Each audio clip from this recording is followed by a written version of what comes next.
In this particular problem, we've got our quadratic. There's a few different ways that we can solve a quadratic. Sometimes we factored them and then set each piece equal to 0. These ones are not going to factor. Another way we can solve is using the quadratic formula. But this method that we're going to use today is solve by completing the square. And to be able to complete the square, the leading coefficient needs to be positive 1. So far we're in good shape. First step is just to make some space. We want to clear out a number. So I'm going to move this 29 to the other side. So I subtract 29 from both sides. And I end up with x squared minus 12x equals negative 29. Now this space that we just created right here, we're going to fill in this space using a formula. So the formula that we're going to use is b divided by 2 squared. And in this one, the negative 12 is the b value. I'm going to change that to blue there. Okay, so there's my b value. So in here, I'm going to have negative 12 divided by 2 squared. Now if I take negative 12 and I divide it by 2, I end up getting negative 6. And negative 6 squared is 36. I intentionally found the answer to negative 12 divided by 2 and wrote negative 6. I know it's very quick to go all the way to 36, but we're going to use this in just a second. Okay, but let's go ahead and put 36 here.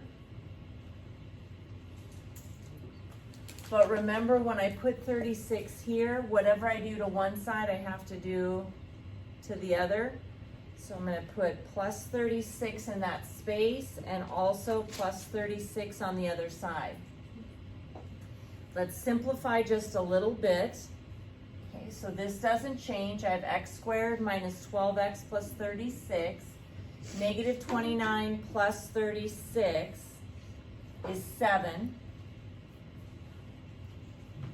And then we're going to complete the square. So the reason this method is called completing the square is because this 36 made that a perfect square. Now you can use whatever method you would like to factor it. We've been using that x method where I take 1 times 36 and say, okay, I want two numbers that multiply to get 36 and add up to negative 12. And you would end up getting x minus 6 times x minus 6. But you could skip that step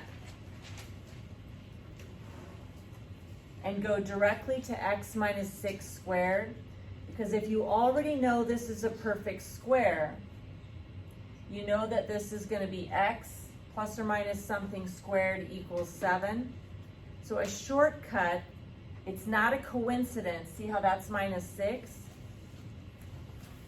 Before I squared the number, it was negative 6. So whatever this number is goes there. So just a quick shortcut available to you. If you forget, factor it. You're going to see it's a perfect square, and then you write it as a perfect square. Well, now that we have a perfect square, I can get rid of squared by taking the square root of both sides. So if I square root both sides, this is x minus 6. I'm just going to back up here for a second here. I simplified. Oops. I simplified this. I factored this. I wrote it as a perfect square. Now I'm going to square root both sides. Just don't forget that when you square root that you get both the positive and the negative. So this is x minus 6 equals both positive and negative. Square root is 7. To finish solving, I'm gonna add 6 to both sides. Or, excuse me. Oh yeah, I messed that up there. Let's change that. So this should be, I left off a plus there.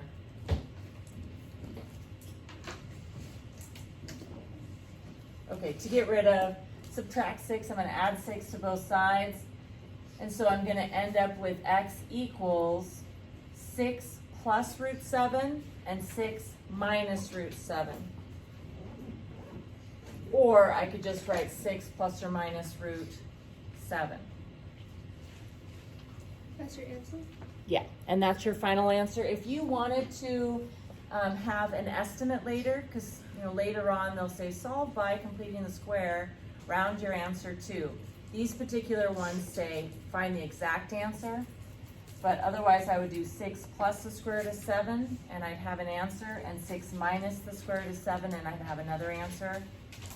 But I'd have to round those and I'd be settling for an estimate. So we're gonna leave it as 6 plus root 7 and 6 minus root 7.